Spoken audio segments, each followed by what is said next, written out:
അസ്സലാമു അലൈക്കും വറഹ്മത്തുള്ളാഹി വബറകാതുഹു. ഇന്ന് നമ്മുടെ വർത്തമാനം തുടങ്ങുന്നത് മദീന മുനവ്വറയിൽ മസ്ജിദുൻ നബവിയിൽ നിന്ന് ഏതാണ്ട് 1 കിലോമീറ്ററിൽ താഴെ മാത്രം അകലെ, അതായത് മസ്ജിദ് ഖുബായിൽ നിന്ന് 5.9 കിലോമീറ്റർ അകലെ മറ്റൊരു ചരിത്ര പ്രസിദ്ധമായ പള്ളിയായ മസ്ജിദു ഖിബിലത്തൈനിയിൽ നിന്ന് കേവലം 5.5 കിലോമീറ്റർ മാത്രം അകലെയായി മലിക് ഫൈസൽ റിംഗ് റോഡിൽ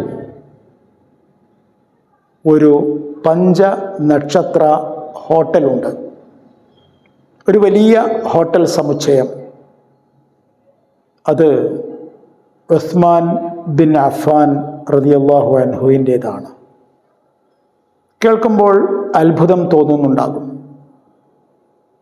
1400 കൊല്ലങ്ങൾക്ക് മുമ്പ് ജീവിച്ച മരണപ്പെട്ടു പോയ 3-ാം റാഷിദി ഭരണാധികാരി ഉസ്മാൻ ബിൻ അഫ്ഫാന് മദീനയിൽ ഹോട്ടലോ എന്ന് ചിന്തിക്കുന്നവരായിരിക്കും ചിലരെങ്കിലും. അതിന് അദ്ദേഹത്തിൻ്റെ മക്കളോ മക്കളുടെ മക്കളോ നേർ രക്തബന്ധുക്കളോ ആരെങ്കിലും ഇപ്പോൾ ജീവിച്ചിരിപ്പുണ്ടോ എന്ന് മനസ്സുകൊണ്ട് ചികയുന്നവരുമുണ്ടാകും. എന്നാൽ അത്ഭുതപ്പെടാനൊന്നുമില്ല, സംഗതി സത്യമാണ്. മാത്രമല്ല, സൗദി അറേബ്യയിലെ ഒരു ദേശസാൽകൃത ബാങ്കിൽ ഉസ്മാൻ ബിൻ അഫ്ഫാൻ റളിയല്ലാഹു അൻഹുവിൻ്റെ പേരിൽ ബാങ്ക് അക്കൗണ്ടുണ്ട്. മാത്രമല്ല, മദീന മുനവ്വറയിൽ തന്നെ അദ്ദേഹത്തിൻ്റെ സ്വന്തം പേരിൽ ആധാരമുള്ള ഭൂമിയുണ്ട്. 1500-ലധികം ഈത്തപ്പനകൾ തഴച്ച് വളർന്നു നിൽക്കുന്ന, കുലച്ച് കായ്ച്ചു നിൽക്കുന്ന അതിവിശാലമായ ഒരു തോട്ടം. ആ തോട്ടത്തിൻ്റെ ആധാരം മഹാനായ ഉസ്മാൻ ദുന്നൂറൈൻ റളിയല്ലാഹു അൻഹുവിൻ്റെ പേരിലാണ്. ഇനി നമുക്ക് ചരിത്രത്തിലേക്ക് വരാം. ചരിത്രത്തിലേക്ക് വരുമ്പോൾ നമുക്ക് മനസ്സിലാകും ഇതെങ്ങനെയാണ് 14 നൂറ്റാണ്ടുകൾ കടന്ന് നമ്മുടെ വർത്തമാന കാലഘട്ടത്തിൽ എത്തിയത് എന്ന്. അത് മുസ്ലിമീങ്ങൾ മദീനയിലേക്ക് ഹിജ്റയിൽ വന്നെത്തിയ സമയത്ത് അവിടെ നേരിട്ട ഏറ്റവും വലിയ ഒരു പ്രശ്നം കുടിവെള്ള പ്രശ്നമായിരുന്നു. നിലവിൽ മദീനയിലുള്ള ആൾക്കാർക്ക് തന്നെ ഉപയോഗിക്കാൻ അവിടെ ആവശ്യത്തിന് ജലാശയങ്ങൾ ഉണ്ടായിരുന്നില്ല. അതിൻ്റെ പുറമെ മക്കയിൽ നിന്നുള്ള അഭയാർത്ഥികളായ മുഹാജിറുകൾ കൂടി വന്നതോടുകൂടെ വെള്ളത്തിൻ്റെ പ്രശ്നം വളരെ ഗുരുതരമായി. ആകെ ഉണ്ടായിരുന്ന ഒരു പ്രധാനപ്പെട്ട ജലസ്രോതസ്സ് ഒരു കിണറായിരുന്നു. അതിൽ യഥേഷ്ടം വെള്ളമുണ്ടായിരുന്നു. അത് റൂമ എന്ന ഒരു യൂതൻ്റേതായിരുന്നു. ജനങ്ങൾക്ക് പക്ഷേ ഈ ജൂതൻ ഓരോ തുള്ളിക്കും 1 ദിർഹം എന്നതുപോലെ, എന്ന് പറഞ്ഞാൽ കനത്ത വിലക്ക് പകരമായിട്ടാണ് വെള്ളം കൊടുത്തിരുന്നത്. അയാളുടെ കിണറ്റിൽ നിന്ന് ആർക്കും എത്ര ദാഹമുണ്ടെങ്കിലും എത്ര ആവശ്യമുണ്ടെങ്കിലും അത് നിവൃത്തി ചെയ്യാൻ വെള്ളമെടുക്കാൻ കഴിയില്ല, പാടില്ല, പണം കൊടുക്കണം. ഇങ്ങനെ പക്ഷേ പണം കൊടുക്കാൻ ആരുടെ കയ്യിലും ഒന്നുമില്ല, പ്രത്യേകിച്ചും മുഹാജിറുടെ കയ്യിൽ ഒന്നുമില്ല. അവരുണ്ടായിരുന്നതെല്ലാം മക്കയിൽ ഉപേക്ഷിച്ച് പോകുന്നവരാണ്. ഈ ഒരു ദുരന്തം അല്ലെങ്കിൽ ഈ ഒരു ദുരിതം മനസ്സിലാക്കിയ മഹാനായ നബി സല്ലല്ലാഹു അലൈഹി വസല്ലം തങ്ങൾ തന്നെ ഒരിക്കൽ റൂമയോട് പറയുകയുണ്ടായി, റൂമ, ഈ വെള്ളം ജനങ്ങൾക്ക് വേണ്ടി തുറന്നു കൊടുത്തുകൂടെ? അതിന് പകരം സ്വർഗത്തിൽ ഒരു അരുവി തന്നെ അല്ലെങ്കിൽ ഒരു ഉറവിടം തന്നെ ഞാൻ വാക്ക് തരുന്നു. പക്ഷേ റൂമ സന്തോഷത്തോടെ നിരസിച്ചു. റൂമ പറഞ്ഞു, എനിക്ക് ഇതല്ലാതെ മറ്റൊരു ജീവിത മാർഗവുമില്ല നബിയെ, അതുകൊണ്ടാണ്. മഹാനായ നബി തിരുമേനി സല്ലല്ലാഹു അലൈഹി വസല്ലം തങ്ങളുടെ ഈ വിഷയത്തിലുള്ള മാനസികമായ താല്പര്യവും നബി റൂമയോട് പറഞ്ഞതുമെല്ലാം ഉസ്മാൻ ബിൻ അഫ്ഫാൻ റളിയല്ലാഹു അൻഹു കേട്ടു. അദ്ദേഹത്തിൻ്റെ മനസ്സിൽ ഒരാഗ്രഹം ഉടലെടുത്തു. റൂമയ്ക്ക് അള്ളാഹുവിൻ്റെ റസൂൽ വാഗ്ദാനം ചെയ്ത ആ ജലാശയം സ്വർഗത്തിൽ എനിക്ക് കിട്ടണം, അതിനെന്താണ് മാർഗം? അദ്ദേഹം നേരെ റൂമയുടെ അടുക്കൽ പോയി റൂമയോട് പറഞ്ഞു, റൂമ, നിന്റെ കിണർ വിൽക്കുകയാണ് എങ്കിൽ ഞാൻ വാങ്ങാൻ തയ്യാറാണ്. എത്രയാണോ താങ്കൾ വില പറയുന്നത് അത്രയും വില തരാൻ ഞാൻ ഒരുക്കമാണ്. റൂമ ഒന്ന് ആലോചിച്ചു. റൂമ ഒരർത്ഥത്തിൽ പറഞ്ഞാൽ സൂത്രശാലിയായ ഒരു കച്ചവടക്കാരനായിരുന്നു. റൂമ പറഞ്ഞു, കിണർ എൻ്റെ ജീവിത സന്ധാരണത്തിൻ്റെ ഏക മാർഗമാണ്, അത് ഞാൻ വിൽക്കാൻ ആഗ്രഹിക്കുന്നില്ല. പക്ഷേ ഉസ്മാൻ, ഞാൻ എൻ്റെ കിണറിൻ്റെ പകുതി നിങ്ങൾക്ക് വേണമെങ്കിൽ വിൽക്കാം. ഉസ്മാൻ ബിൻ അഫ്ഫാൻ റളിയല്ലാഹു അൻഹു ചിന്തിച്ചു, പകുതിയെങ്കിൽ പകുതി.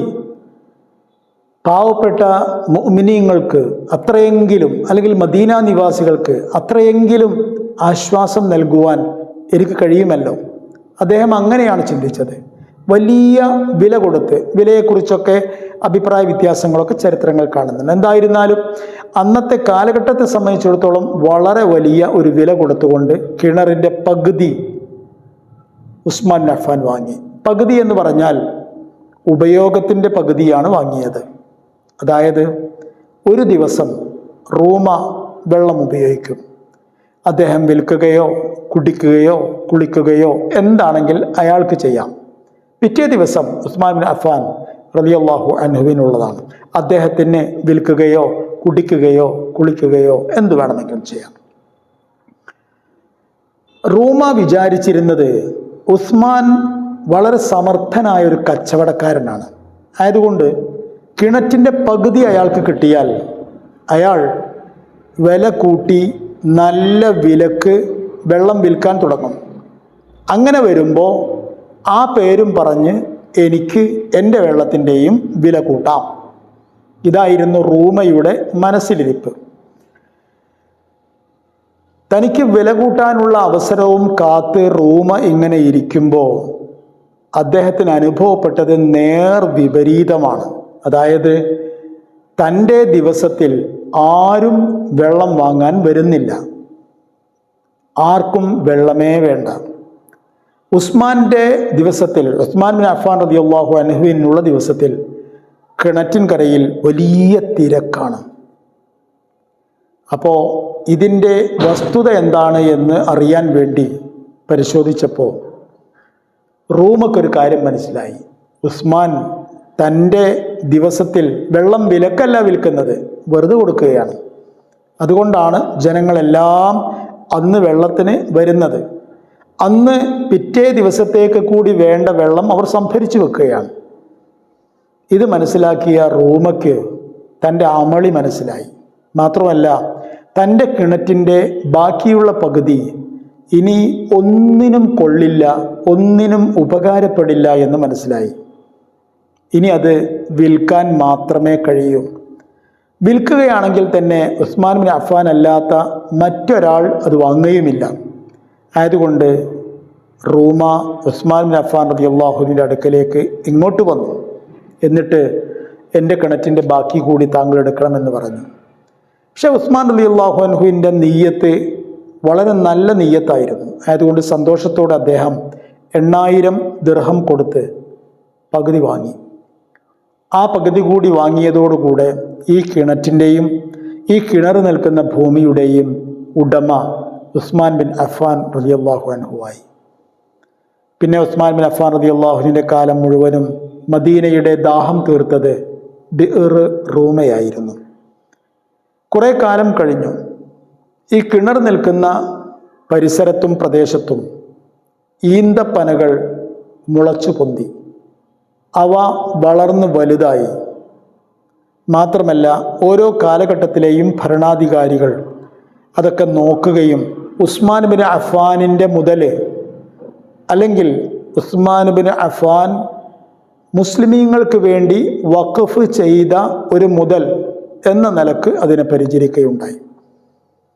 ചരിത്രത്തിലെ ഏറ്റവും അവസാനത്തെ ഭരണാധികാരികളായിരുന്ന ഓട്ടോമൻ തുർക്കികൾ അവർ ഉസ്മാൻ റളിയല്ലാഹുവിൻ്റെ ബിർ റൂമ നിൽക്കുന്ന ആ പ്രദേശത്ത് നല്ല മെച്ചപ്പെട്ട കൃഷി തന്നെ നടത്തുകയുണ്ടായി. അതിലൂടെ ധാരാളം വരുമാനം വരാൻ തുടങ്ങി.